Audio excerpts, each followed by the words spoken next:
Wala kaming professional setup. So, yung DIY lahat. So, kanya yung mga, namin, practical effects, lang talaga siya, nasa ilalim ng box ng crayons. Mga ganun lang. Yung core ng toilet paper roll, ginawa namin siyang, parang tube. Tunnel na gano'n. Oo. Ganun na yun. Parang na talaga kami naglalaro And nun. it was literally found items from your, or... May iba po na, kanya binili namin kasi kailangan siya for extra props. Tapos may ilan doon na galing siya sa parang box of memories namin individually. Para meron ako doon lumang tape ng ate ko. Tape pa siya. Yun, ginawa namin silang props. Yung dolls, nakahanap kami ng luma. Kasi gagamitan sana namin yung old Barbie doll ko pero pinamigay na pala siya ng nanay ko. So wala na. So wala na siya. Okay. Sa'yo, Ryan, ikaw, grantee ka ng Cinemalaya. And Yes. FDCP also. Yes. Diba? So, all in all, you get how much for that? 2 million seed Two- money. 1 million, 1 million? Yes. 1 million from FDCP and 1 million from Cinemalaya. Yours is a full feature. Yes. Diba? Huling palabas. Yes. Sorry again. For everybody, how do you pronounce your movie, the title of your movie? Or kung gusto niyo siya kantayin kasi sa film kinakanta siya. Pero, ganon. Parang hirap ng word of mouth. Parang hirap ng word of mouth. Okay, but anyway, yung sa'yo, huling palabas. Huling palabas. That one is a full feature. Yes. How far does 2 million get you? Not too far. Sobrang liit niya for a full length. So kami naghanap ng additional funding. Okay. Pero in total, I think we spent around 3.7 million. 3.7. I imagine that's still okay. I mean, that's still quite, Yeah, that's but, still lower than what I was imagining. yeah. But ang liit niya kumpara sa iba naming ka-competition. Kasi sa kanila, meron silang producer, exec producer. So they had like 8 million yung pinaka-lowest I heard. So, The other movies, the other yung mga movies. linampaso mo. Hindi yung funded by like yung studios like Project 8 and Anima. Okay. Diba, I'm asking for Sarge's benefit kasi si Sarge, next year, but you just won a grant. Yeah, for next year. For the same... Cinemalaya, for the full length, it's always a grant. Yes. No? But it's now matched by an FDCP grant of another million. So that's sa kanya rin, same, di ba? same. Additional. Same. So So I'm asking for Sarge's benefit. Give him a reality check. Where does... how many minutes Where does does... it buy me? I mean, is that how you measure it na, okay, that will take you X minutes, or I know there's pre-prod pa. Di ba? Yeah, there is. In fact, I've had a film na pre-prod na and then nagkaroon ng pandemic. So where does all that money go, right? You just spent it, no? So Well, you nakakatawa have sa some films, either intellectual- you finish it or you don't, no? Parang ganun. So walang, I finished. Technically, you could say I finished 20% of the film and I need to finish the 80% more. I'll need X amount But all of money. that is still in pre-prod. Yeah. Parang at pre-prod accounts for a certain portion of the budget. But before you start shooting or even doing pre-prod, you need to know how far you're gonna get and how much you need to get. Kasi far. baka kahit sa pre-prod, mabibitin yung 2 million mo. Is that possible? Possible for big films na maubos sa 2 million kasi Yes. location. What's a big film? I mean, I'm sorry, but I'm just starting from a very base. Take me through the math. I mean, how do you get a movie made? Whether it's a short film, or for that matter, a full feature, indie. I think Ryan will know kasi Right. that's your first film. Yes. 3 million can only get you so far. So, sobrang tight niya. Hindi siya kaya realistically. Kami, very creative lang kami sa pag-budget, pag-monetize, at pag-kuha ng ibang additional funding. Pero maliit siya at parang hindi siya kaya, Sarge. Thank you. Yung 3 Thank you for million. the kind words. No, but seriously, gusto ko sabihin na parang that's the joy of Cinemalaya. No, I've been involved in like commercial films as a writer. And the joy of cinema is it's about independent filmmaking. Mm. You're not you're making art ba, essentially na you don't go there thinking na bibilin to ng audience, panunuorin nila tapos babawi ko to lahat ng pera na ginastos ko, di ba? First of all, you hope na it's not your money you're spending, di ba? So it really is you can see it as an art grant, di ba? An artistic grant. And when you think of it that way, it's liberating. Yeah, it is. I imagine it's liberating for artists like you. But for Cinemalaya and what it represents in terms of the aspirations of the film industry. Pero you'd like to think that collectively there's also an aspiration na sana naman wala tayong makabawi, because that will say something about the viability of the industry that you want Absolutely. to build. I think it speaks about to the viability of the directors and the filmmakers. No, it's really it builds their career. That's one thing. That's true. That's one thing. That builds. You have intellectual property. You have Whether intellectual you, property. kahit nasa pre-prod ka pa lang, you moved your IP. It's your failure. Diba? Parang- Hindi, but it's something, di ba? Yeah. I mean, you get a script yeah. moved from this point to this point.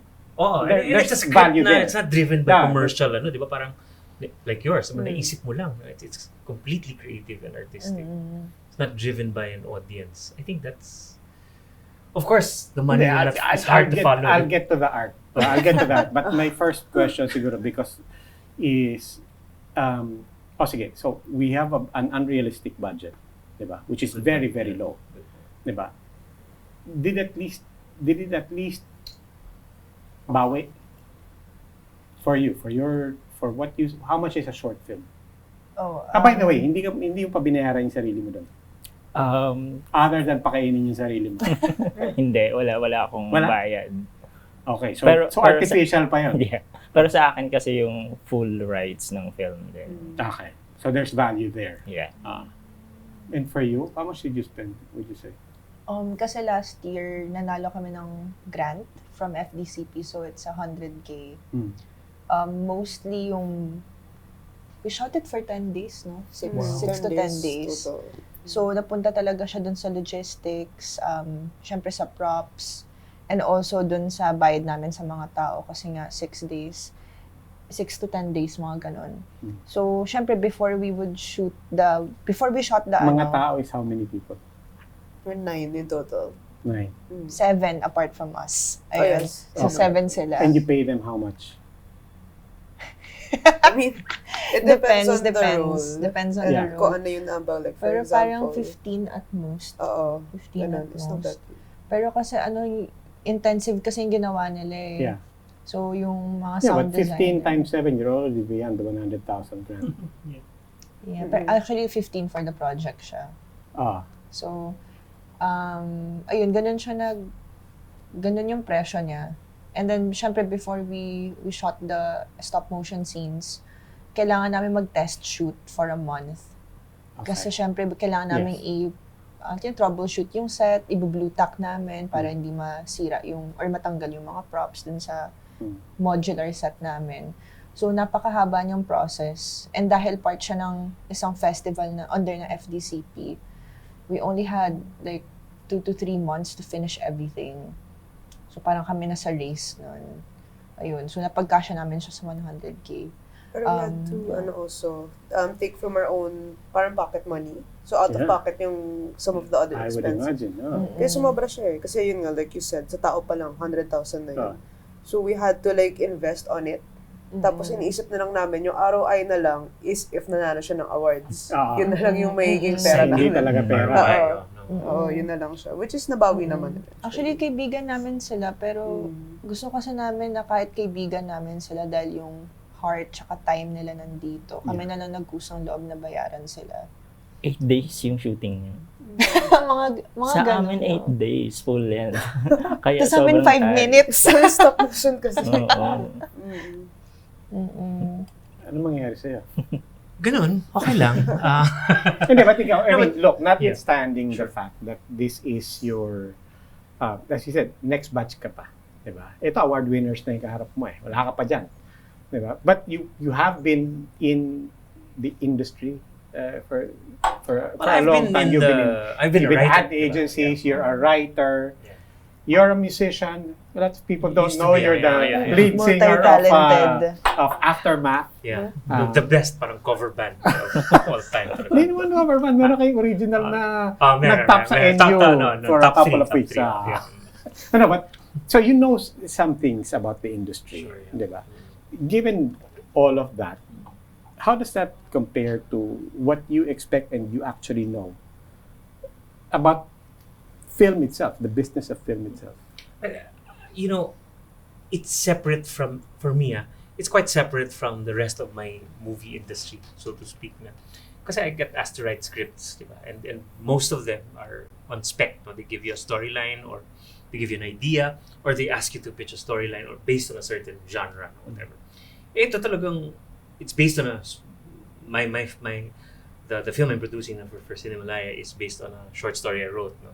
And published. So I'm coming from a storytelling point of view, coming from a writer's point of view, An artist. an artist's point of view. Ah. So I'm really treating it as an artistic project, and I don't. Passion. Oh, there's no other way to see it, no. There's no other way to see But it. that's my question, why not? Di ba? Hindi kasi ako, Ah. I'm congratulating all of you because I think on the artistic Yeah. mission and purpose, it's there. I mean, I imagine it's a real and important high pedestal step from an artistic proposition, Oh, di ba? But ang tanong ko is, I mean, pragmatic business. I mean, not that I'm, I just want to be pragmatic about it, but kasi for me, Cinemalaya every year represents that.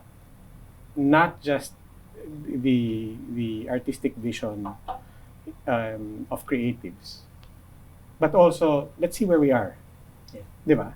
Because we've had moments na, wow, people Yeah. showed up, tinangkilik ang sariling pelikulang Pilipino. And then there are moments na, ay parang wala raw. Di ba? I mean, to use a very harsh term, balinangaw daw, or but so if you take that by that yardstick, not the artistic fulfillment, where are we? I mean, if you take 2023 as parang sa roadmap ng where are we ng now? pelikula. Right. Based on the reviews, what people have been saying, okay yung Cinemalaya this year, strong lineup. So, Sold out.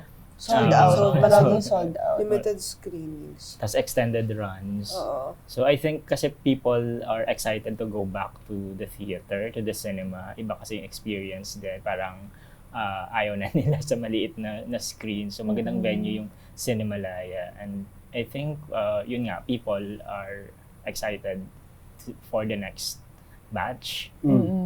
So, Ako on a larger note, parang ito. Parang kasi, galing ako sa world ng writing, di ba, na susulat ka lang yung bro, ilan naman papasa nun. Hindi ka naman I never made anything from the books, di ba? Pero parang inisip mo na on a larger scale, di ba, na one day, di ba, one day madidiscover din yung literature natin, di ba, kahit na 100 years from now, let's say lang. At ibang writer ang kikita nun, di ba, nasisikat. So parang ganun siguro rin sa pelikula, di ba, na one day, our film, our cinema, di ba, will be viable, di ba? Will be artistically fulfilling, di ba? And I think Cinemalaya feels in the artistically fulfilling part of it. Di ba? So kung nagiging basis siya for evolution of cinema, nandyan siya. This is The audience is there. This is a half-century man. Yeah. Another 50 years na lang. Diba? Makikisama naman ako sa'yo. Wait for me, Cinemalaya. Hindi naman kita ilalaglag dyan mag-isa. Thank you. Wait for me. Cinemalaya 100. For me kasi, in this conversation at least, we're all directors, so we're focused on artistic fulfillment. Pero siguro if you had a producer here, they would have, an executive producer, they would have a different perspective on the actual parang pera na pumapasok, paano siya minamarket. Yeah. I don't think cinema is dead. I think kahit nga yung Barbie box office, kahit funded siya by a major corporation, it just shows that people still watch. So for us, kahit nag-pandemic na, babalik at babalik yung cinema. So ayun lang naman. How do you make that pitch? I mean, because I presume you've sat with producers and executive producers. You've sat with the money. How do you make that case? unsuccessful kami kasi wala kaming executive producer. So I self-produced this film with my crew. At nag-try kami actually sa mga business owners sa Look, Romblon. And this idea was very new to them. Tas wala talagang nag-accept. Parang meron na isang What resort. do you mean this is very new to them? I mean, Parang wala silang idea kung ano yung makukuha nila in return sa business point of view. So walang sumagot sa aming mga proposals. sa Romblon to. Sa Romblon. So this is your community. Yes, this is my community. At merong isa Could you na take me to that resort. community? I just want to picture this because, I took a lot of things for granted. I framed it as just meeting producers. But you're talking about meeting producers, and they're producers only because you approach them. Yes. But tell me about your town in Romblon So- and that community that you reach out to. So our town is called Look. It's a small community, the southern part of Tablas. At so may mga small businesses doon. This is a and- coastal town.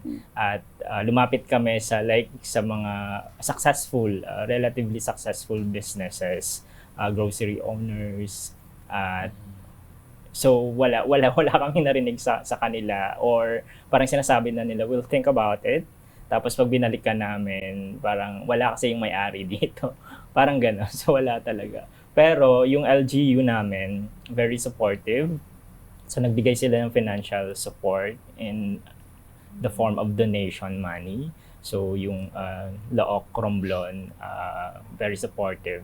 Kasi may na-market ko na opportunity ito para makilala yung Romblon. Kasi hindi naman kilala yung Romblon. Pag sinabing Romblon, marble, land of the marble, o kaya laging lumulubog yung barko kasi very yung alon. So yun yung proposition ko na dadalhin ko papakilala ko yung Romblon sa popular media, pero wala. And by that time, you already had the cred of Cinemalaya grant with you. Yes. Diba? Kumbaga, hindi ka lang naman yung tipong, pwede po bang manghingi ng pera sa No, you're in the news para pwede mo naman pakita. Ito nga, May MOE ka na. mayroon ka, diba? May business case na ako, parang gano'n. But who teaches you? Is that part of the, capacity building or technical assistance of Cinemalaya? They teach you pitching. The pitch. Pero sa mga producer, sa Producers. actual film producer, sa film markets. Pero sa mga ganon, parang wala namang... Hindi kasi talaga commercial ang Yes. angle ng cinema. The films are not chosen for their commercial merit. Yeah. So it's really kind of uphill. No? Hmm. I mean, you become a charitable institution talagang. No, but I get that. But then, inaano ko lang kasi is because you won't be in the festival for a long time. I mean, you're gonna have to work for the, what do you call it, commercial, professional productions, di ba? Pero I think Cinemalaya requires the proponent to have a producer, no? Yes. Hindi pwedeng walang producer. So, ikaw, when you won, We do. kasama yun sa proposal mo, that I already have an idea of how to make this happen. Yes. Viability of the film, no? Parang making it happen is in fact one of the largest criteria di ba, sa Talaga? Cinemalaya. You would say, if you break that down, showmanship and I think parang but choreography, ilan ang answer your viability? Your ability to malaki put... naman, parang Malaki. 30% pa ang Or viability. mas pa yata. Talaga? Higher. Viability means getting it done. Yeah. Viability means, ito po yung pitch ko, ito yung idea ko, and then the viability is, may alam ako. Ita-top up ko yung 2 million na binigay niyo. And you have to hit a certain threshold for them to be convinced. Like, okay, 2 million. Yes. The judges of Cinemalaya are seasoned producers and filmmakers as well. So they do know. So they will gently take away even a bright idea and gently take it away from you kasi bata, hindi mo kayang... Merong parang ganun. Merong ganun oo. sa judging. Parang alam nila kung totoo ba yung sinasabi mo na may producer ka na kaya mong gawin to. Kasi they can see through it kung feasible yung project. Is it different for you when you applied, or is it the same thing? Because this is short film for your category. And actually, yun din, parang as somebody, very young people who just applied to Cinemalaya, you hear about it every time, so you finally apply. Is this on your mind, or was it actually much more complicated than? For Cinemalaya Shorts category, different yung case niya. So, dapat finished short na siya para bago mo mapasa sa Cinemalaya. And actually, hindi ito yung first time na nag-try kami magpasa sa Cinemalaya. Ever since nag-thesis film kami, mga few years ago, pinapasa na namin siya, tapos di siya natatanggap. So, nung pinasa namin to, experimental kasi siya, so we weren't expecting it to get in. We just tried. Kasi sabi ng nanay ko, pag di ka nag-try, 0% panalo ka lang. So, at least, pag nag-try ako, tapos na-reject kami, at least nag-try ako, di ba? Pero naggulat na lang kami, nakatanggap kami ng congratulations na letter. So, ayun, parang siyang dream come true sa amin na makapasok lang, and plus points na lang inanalo kami ng special jury prize. Pero it was the same naman na when we were pitching it to Cinecab, it was the same na they're also looking at viability. Kasi parang yung stop motion is something na kailangan may proof kami. So we had someone na experts animation. Kaya sabi, we can do this kasi we have this person, we're gonna use this and that. So naka-outline talaga siya in a plan kung para namin siya ipupull off. Kasi So, yung animation same supervisor namin sa Eru, Petra Santa, siya rin yung nag-lead na animation sa E.T. Mapukpukaw, yung nag-best film sa batch na to. So dahil may ganong klaseng credibility in terms dun sa logistics ng stop motion, mas nagkaroon sila ng confidence dun sa project namin. This wasn't the first time, as you said. It's just the first time that you won. Yeah, and even got in. Yeah. What was and yun ang mga is, it has to be a finished product. Yeah. So what was the life of all the other finished products before this? What happens to that? Dun sa thesis film ko, naging graveyard niya yung YouTube channel ng Binild Film. Sina Direct Joey nag-initiate nun. Dun sa second short namin, kami ng dalawa yun, noontime drama, ang naging, parang umikot muna siya sa festival circuit for 2 years, locally and abroad. And then yung naging graveyard niya yung One Flicks ng FDCP. So, ayun, nandun na sila ngayon. Talk to me about the term graveyard. Oh, sorry! But, di ba, I know what you're saying. That actually, na may buhay yan. Diba? But the term graveyard, I mean, what does that suggest? What does that say about, about how you... You can see it as a graveyard, but also, ang art, di ba? Repository, the museum is a graveyard. Yes. If you think about it, no? So it's not a pejorative term. I know. Graveyards are fun. It's just ironic. A lot of great people Because I think the point precisely that Kim was making was, may buhay naman siya. It's still there on YouTube, by the way. Yes. Diba? It's still there. And all of these things you would wish people would still have access to. By the way, we're speaking with Ryan Machado. Nanalo lang naman po ng Best Director for Huling Palabas in this just concluded Cinemalaya. Then we're with Kim Timan and Sam Villarreal. Winner, special jury prize for their short film. Is that okay? Pwede na po. Medyo nag-iba lang yung ibig niyang sabihin. Ispilingin ko na lang HM. Next word HM. Next word MHM. That's okay. Tama po. And then Sarge Lacuesta, who wears many hats. He's had a whole career in advertising. He has his own agency. Writer, of course, published author. Been involved in many films, but he is going to be in Cinemalaya next year for something that he has written, will produce, and will direct. We'll see about that. No, kasi excitement ng Cinemalaya is, you know what's interesting is, if you're a director or a young director, it has launched so many careers, di ba, of directors. So there is a viability, di ba? Yun yung viability sa career, not necessarily the artwork in the graveyard, di ba? But for the artist or the person who is involved in art also, by itself, parang it's already an honor. It's a rite of passage. I have to say. You're a bio major. Yeah, biology. When did you know that that wasn't Yung actually bumagsak your ako sa track. histology exam ko, hindi ko maano eh. Kasi pa hindi ko maintindihan kung bakit kailangan i-memorize lahat yun. No? So, no, but I always was a writer. And I always was You come from a family of writers? I come from a family of writers. My father was a screenwriter, Amado Lacuesta Jr. No? So, I was always, in the world of movies, watching movies. But I never thought I would be in the world of movies. So, Why not? Kasi magulo, alam niyo naman, Yung guys, pamilya diba? ba may pera? Wala kaming pera. So, hindi, ibig sabihin, my dad was... Hindi, seryoso yan. Parang I don't know seryoso yung to sagot but ko. do you grow up seeing, di ba, that's how all of us, parang, okay, I see my father, he's a lawyer, okay, so I guess that's a viable career. Yeah. Do you come from, parang, okay, my family are all in film, in entertainment, whatever, in their creatives. There's money in creatives. No, it's a cautionary tale to be a director, di ba? Yeah. I am a cautionary tale, di ba? But I have to explain to my wife na magsisinimalaya ako. Di ba? Naku. But your wife is a creative also. My Your wife wife is a writer also. She's a poet. We come from a also, family. We come from Diba? writer. My dad was a writer. So for me, it's talagang art. And pag ganun kasi, pag nasa Simalaya ka, pag nakita mo yan, di ba? Iba yung feeling eh. Iba hindi mo isipin yung pera eh. Di ba?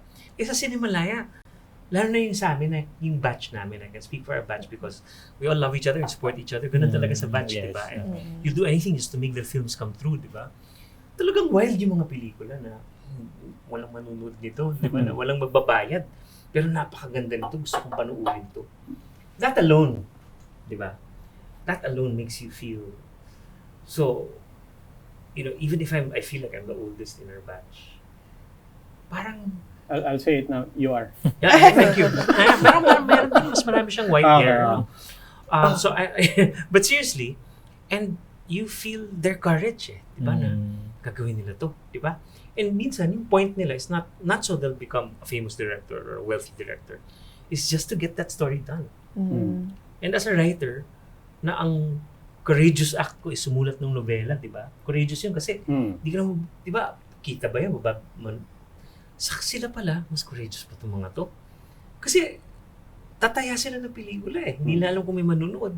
Hindi lang kung okay. Daming pandinamay. Daming dinamay. daming magagalit sa kanila. Alam naman natin yan, di ba? Ang dumi ng industriya minsan. Di ba? And, bakit nila gagawin yun? So, it's really an act of courage, but that's how great industries are made and how great art is made, I suppose. Napaka-idealistic. Oh, yeah, but I guess ang point ko naman, I get the idealism, but ang point ko naman that I think all of us struggle with is what about the society that benefits from you? Is it paying you back? Why did you, if I'm getting it correctly, yung tanong ko, ba't yung ginawa yun? Diba? Why did you enter film? Why are you studying? But stop. Are you film majors? Are you film majors, by the way? That's Yes. What in Benil. Yes. Oh. So why? And what did your parents say? Okay. Nung high school kasi ako, confused na ako sa gusto kong kunin nun. So, ang dami kong trinay. Tapos bumagsak ako sa kanila. Tapos, binalik ako ng nanay ko sa, ayaw mo bang itry yung fine arts ulit o kaya filmmaking? Kasi, nung bata ako, meron na akong foundation, nagsa-stop motion na ako nun. Tapos, yun pa yung phone dati, na may, yung first batch ng phone sa may camera. Tapos, sorry, yun po yung generation namin. Yung mga phone na may camera, tapos picture lang siya. So, pinipicturean ko ng frame by frame yung mga laruan ko. Actually, si Sam din ganun. So, yung nanay ko yung nag-encourage sa akin, kahit at the back of her head, hindi nga yan magiging trabaho. Mga ganun siya. Pero nagulat na lang siya na related pa rin sa course ko yung work ko ngayon. That was just a thought bubble, or did you actually have conversations with her? I had a conversation with her after college, and she said, alam mo anak, huwag mo nang sundin yan, gumagana siya. Pakitang tao lang naman yun, pumayag ako eh. Di ka naman akalain paninindigan mo. Artist. Did you get that talk? What about you, Sam? For me kasi I've always been a storyteller, but my medium was never consistent. So nung bata ako, because I was homeschooled, I didn't have much or people to talk to. So ang ginagawa ko lang is I would write comics. Nag-drawing ako, nagsusulat ako ng comics. Iba't ibang kwento siya. Yeah. So, as I grew older, na-realize ko na hindi viable yung maging cartoonist or animator here sa Philippines. But I still wanted to express myself through a medium. So, nahanap ko yung filmmaking. Sa parents ko naman, they're supportive kasi tatay ko is a marketing head ng isang bank. So, inisip niya, okay, yung mga nag-video naman, ay okay naman yung bayad sa kanila. So, acceptable naman for him, yung filmmaking. But for me, ayun, I've always been a storyteller. The medium was not consistent, pero I knew ever since na ito yung gusto kong gawin. You're graduates now? Yes, you got it. Okay, so outside of your own film, are you actually now employed in the industry? Ako, yung day job ko is creative producer for an agency. So, nagpo-produce ako ng mga videos. A lot of them, mga TikToks or ano sila yung unconventional na content. Tsaka, eto, may shoot akong stop motion bukas para sa isang ad. So, yun yung day job ko. For me naman, I'm employed by a Australian healthcare company, but as a growth lead. So, growth meaning yung business aspect. Paano ba natin grow yung business? Ano ba yung performance ng mga ads natin? You enjoy it? Yeah, I do actually. Surprisingly, for a film major, I enjoy numbers naman. And in the meantime, so how do you look at it now vis-a-vis your aspirations for film, your artistic passion? Is it just something to tide you over, diba? It pays the bills, or is it something that I can exist in both worlds? I think I can exist in both worlds. One can help me pay the bills, and then one to fulfill yung dreams ko because I really want to work hard for it. Yeah. Ano naman, hindi ako masyadong big fan ng corporations. So, hindi ko siya, I wish I can exist outside of it, but you have to pay the bills. Yeah. More on ganun lang siya. Ikaw, Ryan, you're still teaching. Yes. Sa UP Manila at tinatapos ko rin yung MFA ko sa De La Salle scholarship. So parang passion ko lang talaga yung paggawa ng pelikula. Pero alam ko dati pa, nung high school pa ako na gusto kong maging director. So naalala Director ko... specifically? Yes. Gusto ko makita yung pangalan ko sa end credits ng pelikula. At I think nagmumula yung dream na yan kasi nung high school ako, yung panahon na yung VHS, so mahilig ako manood ng Betamax pelikula. At yun din actually yung that's a tema major element sa Huling Palabas. Diba? So nung nag-college ako, UP Manila, I tried to transfer sa BA Film and Audiovisual, COMS, BA Film na ngayon sa UP Diliman. Pero I realized, ang mahal magpelikula during that time kasi, di ba, hindi pa accessible yung mga equipment. At and ako, film. Yeah. So ako, bilang lumaki sa isang community na mahirap at mahirap din yung family at hindi afford na magpaaral sa film school. So tinuloy ko yung course ko, Philippine Arts sa UP Manila at meron doong film naman na subject. So I dabbled also in writing, so sa theater. So part din ako ng Virgin Lab Fest sa CCP. So I've had my play stage there. So playwriting, theater at film talaga yung interests ko. Gaya ng nabanggit natin, the media is a main element. In fact, a main character in Huling Palabas, di ba? The transitions from not even film, di ba? VHS, VCDs, digital. How do you feel about, how all of those media have also ultimately led to how differently your works, anything on video or film, whatever it is, anything visual, is consumed nowadays in small screens. Most likely, not that I'm encouraging it, but most likely people who are too late to watch Cinemalaya will be streaming or downloading your work somehow or sharing it amongst them. They'll be watching it in, I don't know if the artistic proposition is to watch it on a small screen, but how do you feel about how people nowadays and in the future will be consuming your works? As long as they watch it. Parang not everyone kasi has access to cinemas or kanyari yung Cinemalaya ay nasa Maynila lang. So, as long as may audience pa rin siya, at the end of the day, parang lowering your ego na, okay, you might not experience it the same way that I wanted you to experience it. Pero as long as mapanood mo, kasi para sa'yo tong pelikula na to. It's not for me, but it's for the audience. Hindi rin kasi siya ganun ka-accessible. Hindi lang dahil sa, yun nga, bukod sa, nasa Maynila lang yung Sinamalaya, di rin siya afford ng marami. Yeah. So, yung sa amin kasi, it's a story about childhood abuse. Yes. So, for us, ang importante ay mapanood siya ng intended audience namin. So, okay lang kung i-pirate nila. Mas panood nila sa streaming platform as long as mapanood nila yun. Kasi short film siya eh. So, I'm not sure about the feature filmmakers. I'm sorry. So, parang may danger din na kapag accessible siya online, mas siya for piracy. Kasi madaling ma-access, madaling ma-pirate. So, we'd want it to be shown in theaters para yung money's worth din namin kasi we spent so much, a lot of money. So, sana mapanood siya sa screen, sa big screen. Pero yun nga din, kasi hindi rin accessible yung Cinemalaya sa regions. Kami personally, gusto namin dalhin ito kasi para ito sa komunidad kung saan ako nakatira at lumaki. Gusto namin ilibot din siya sa probinsya. So, sana magkaroon din ng ganoong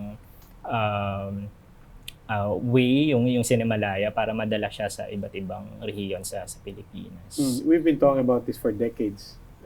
Ultimately, because I think one thing that Cinemalaya and the different festivals prove is that we have the talent. Diba? We even have the resources. Parang it doesn't match to what other countries are showing.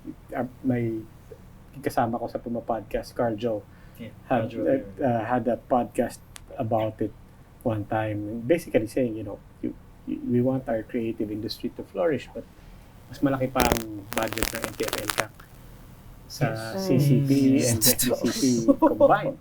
I think the theater is in peril. I mean, talagang theatrical distribution and exposition is in peril, no? Especially for Filipino films, no? But the story is not there. We'll keep telling stories no matter what the medium. If you will keep saying na okay lang yun kasi artistically okay naman ako eh. I got to express myself naman. Fulfilled naman ako, di ba? But I want to see your next film, di ba? I want to see your next movie. I want to see your full feature, di ba? So how do we get to that point? And ikaw knowing the industry from other angles, ano yung barriers purely on the business side, in other components of the ecosystem, in theaters, in malls for that matter, what are the other barriers to it? And besides late capitalism, I don't want to put that out there. Besides the structures of late capitalism, the barrier is education, diba? I dream of a country na parang magugutom yung tao manood ng Cinemalaya o manood ng film na tayong gumawa, no? Instead of dumugin ng theater kasi Barbie tsaka Oppenheimer, hindi lang alam kung anong papanoorin doon sa dalawa, di ba? Simple lang naman, di ba? So parang, pero ang ano ko lang is, hindi tayo mawawalan ng gawa. Basta hindi tayo mawawalan ng gawa. Kahit na gumalaw ang industriya, umalis na sa theater, naging piracy, naging streaming, because we're so hungry to create. No? And because there's still structures like Cinemalaya that support some form of creation, di ba? No matter kung 2 million man lang yan, di ba? Makakahanap tayo, di ba? I think that's a good side of our resource. But something's missing, di ba? Parang always. I think of Cinemalaya, the people behind it. Passion projects and they're like, look, we've taken it this far. If you look at Cinemalaya 1 to Cinemalaya 19, just the fact that we've kept this growing and we've grown this, I think that proves that, there's a whole community that's kept this going. We're doing our part. So if you say, hello, kayo naman, who are we addressing that message to? Hello, we're doing our part. The government. I was about to say that. Kailangan pa namin ng support pa sa government and other bigger entities like na a quota system, for example. What do you mean a quota system? Don't show. You always have to show, let's say lang 30% Filipino movies sa theater instead of 100% bibigay mo sa Marvel movie or sa ano. I mean, it's a basic thing, no? But of course, it takes away X% of their revenue. But it's never been tested. What if nga 30% of all theaters at all times would show a Filipino movie?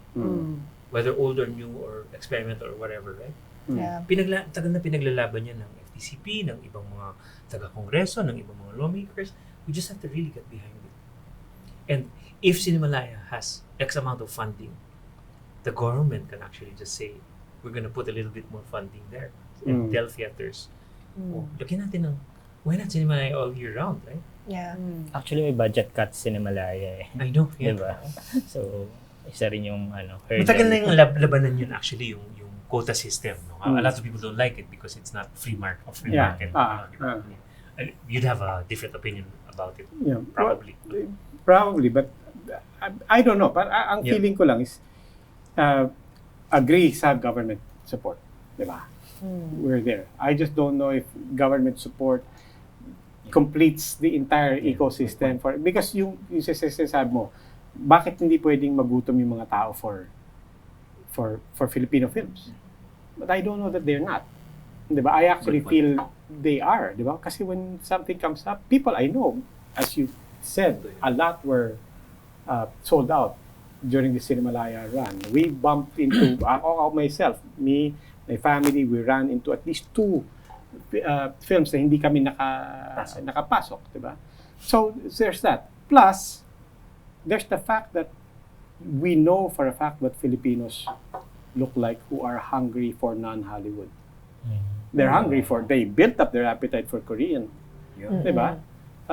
People see a Thai horror flick and they're saying, "Oh, more Thai horror flicks." So, parang there's a real. So I don't think the hunger is not there. Diba? I guess that's my point. Parang whether or not I agree on let's have a free market of works rather than forcing a quota. Whether or not I agree with that, ang feeling ko that's not where the missing link is. Diba? I think like sa Korea for example, kaya nakakanood tayo ng K-drama and K-pop, nakakinig tayo is because prioritize nila yung sarili nilang works. So, gawa rin yun ng government. So, I feel like if the government works hand in hand with us, it will be a big thing. Yeah. The next step is also to learn how to market. Kasi I feel like ang nakakalimutan ng mga pelikula ngayon is how to market. Parang we make the film, we'll show it in theaters, but we don't tell people that it's showing in theaters. Yeah. So, that's another thing na kulang. Parang yung learning na we have to market our films. Kasi yung marketing industry natin is focused on products, focused on this and that, pero not much on films. Parang yung mga nagmamarket lang ng films ngayon ay, I guess yung mga bigger corporations na gumagawa ng films, but not really yung mga indie filmmakers kasi wala silang budget for that. So what if binigyan natin sila ng funding to do just that? What if i-support yun ng government? I feel like it's going to be a big thing talaga for us. Yeah. I keep going back to Romblon and literally knocking on doors and then saying, pwede niyo bang supportahan tong... I don't mean to make it sound like a really, Begging.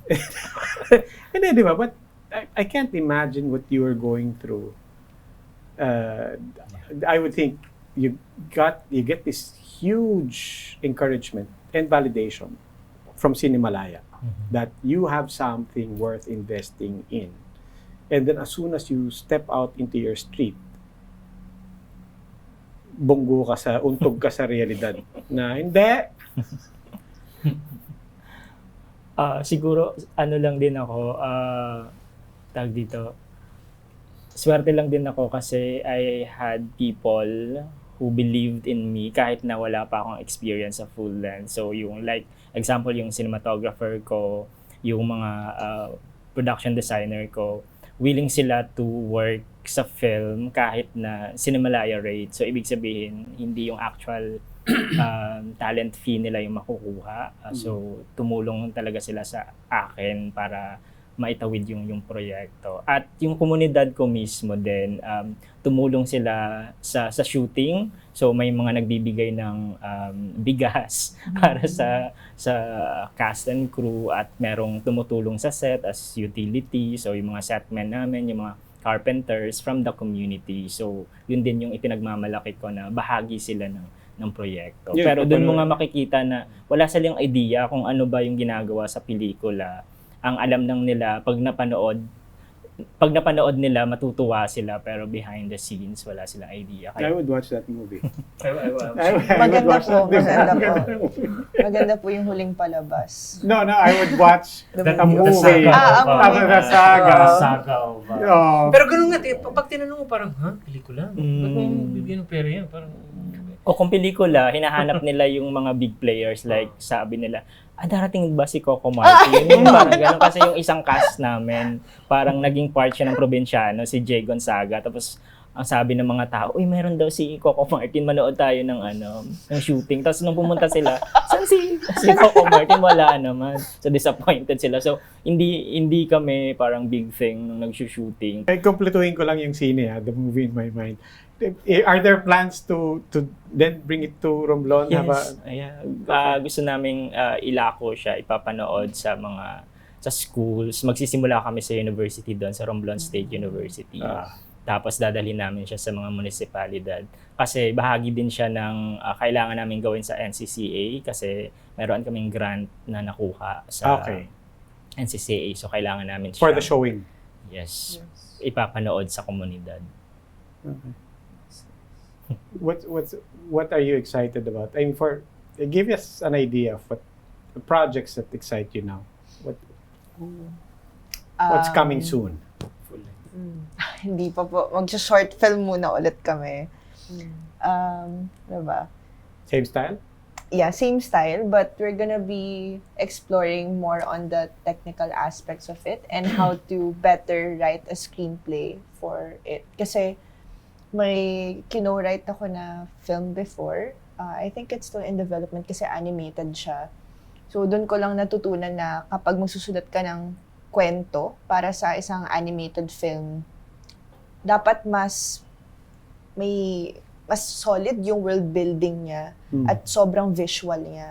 So, yun naman gusto kong i-exercise for the next short para mas maging confident ako for the feature film with the same style. Same din naman. So, yung seed money na nakuha namin from winning the special jury, invest namin agad yun to make another film. We're not yet sure kung anong film yung gagawin namin, pero we do know na we're not gonna stop until makagawa kami ng full length. Okay. You're in film school, you teach people, you're in the industry. When it comes to human resource, talent, everything that makes a movie, everything is here. You have people on the technical side. Everything has always been here. You have all the actors, obviously. You have the... Yeah? We are one of the oldest filmmaking nations in the world. So, talagang, everything has always been here. Talaga. Yeah. No weak points, wala kang wish list Well, right now, the I wish we audience had is the more weak people point. like The this. audience is the weak point kasi yung they desire to watch other things, no? Yeah. Because it's easier, no, to them, and it requires a certain parang taste and kind of pure taste, di ba? Kailangan may social pressure ng konti, di ba? Parang ganun. But we just have to soldier on, di ba? On my end naman kasi as a writer, ang dream ko is for more writers to watch films and for more filmmakers to read literature. Di ba? Parang yung connection na yun kasi is a very personal connection for me. Di ba? And both are suffering. Both industries are suffering. Who reads books? Di ba? Nobody reads books. So, whether that's who watches Filipino films, di ba? So both need help. There have been many milestones in terms of, wow, biglang naging hit. Wow, I'm so happy. Fluke. People. Parang Hindi, but ayun nga yung point ko. Not fluke. Parang, can you identify points in time where it turned out na, that was a false start. I thought this was it. This is the tipping point. Diba? Yeah, do you remember movies? The golden age of Filipino cinema. Or that made you feel na parang eto na yan. This is our moment. Tuloy-tuloy na to. Then it turns out very quickly na no, that was a mirage. There was an MMFF that was so great. Yeah, Where 2016. a documentary called Sunday Beauty Queen made by my friends in the Baby Ruth Minirama. So good, no? And audiences watched it, no? Sabi nila, hindi ganun kalakas ang numbers, but people watched it. And all the movies were fantastic. May experimental din, may animated pa. Yeah.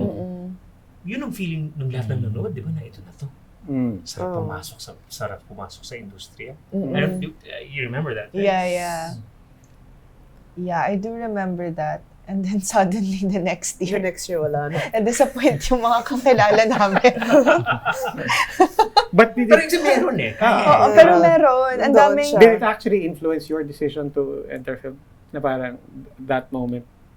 To enter film, actually, iba po yung naging influence ko nun. Pero MMFF gave light naman din. One of the things that gave light na tipong graduate na ba tayo? Graduate na tayo.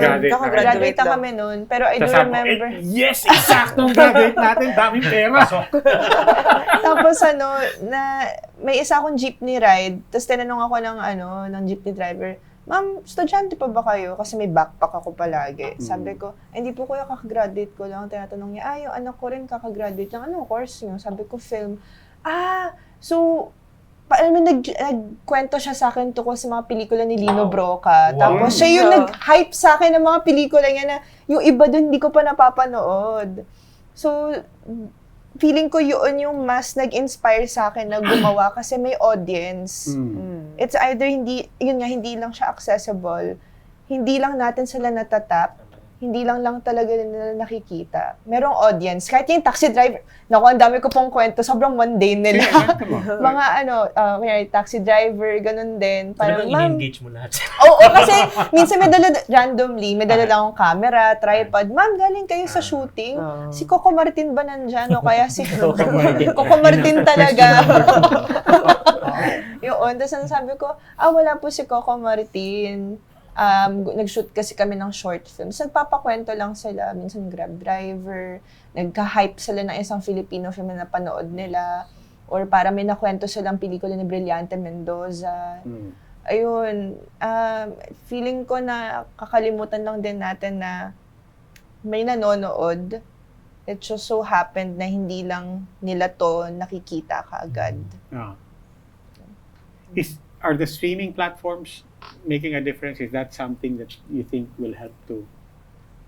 It's the future. It's the present. We don't know what the future will be actually, but it's the present. We have to contend with that. It's killing theatrical distribution, but it's an opportunity for a lot of filmmakers also. Sa amin personally, siya beneficial kasi gusto namin ibenta siya sa streaming platform. It's another platform para makakuha kami ng revenue. But it's a different model, ano? It's a different business model. You're selling a finished product rather than trying to collect an audience. Content. Okay. We're speaking with Ryan Machado, Best Director sa Cinemalaya this year with, let's just say, Kim and Sam. Sinabi na, tandem po parati yan talaga. Kim Timan and Sam Villarreal, but you can call them Kim and Sam. They won a special jury prize for their short film. And Sarge Lacuesta coming soon. Next year. But you may not know it, but Sarge also has his fingerprints all over many other works, whether it's books or films. And some other things that you've seen maybe in commercials. But as you know the drill by now. You will have to leave us. We still have some wine, so itutuloy ko pa po yung kwento ko sa kanila. But we only have 1 hour for this. Catch us again next Thursday, 9 p.m. Manila time on One News. You can also check out The Long Conversation on Spotify, YouTube, Apple Podcasts, Google Podcasts, and sa Puma Podcast. That's my company. We will be uploading all the audio from our series purely as podcast on Puma Podcast. Ako po si Roby Alampay. This is Roundtable. Maraming salamat po. Thank you so much. Thank you. Thank you po. Enjoy. Thank you. It's, Pero hindi ako naniwala na yun. Thank you. Yung driver na Lino Broca. Oo. Parang yun yung messenger namin. Nawala yung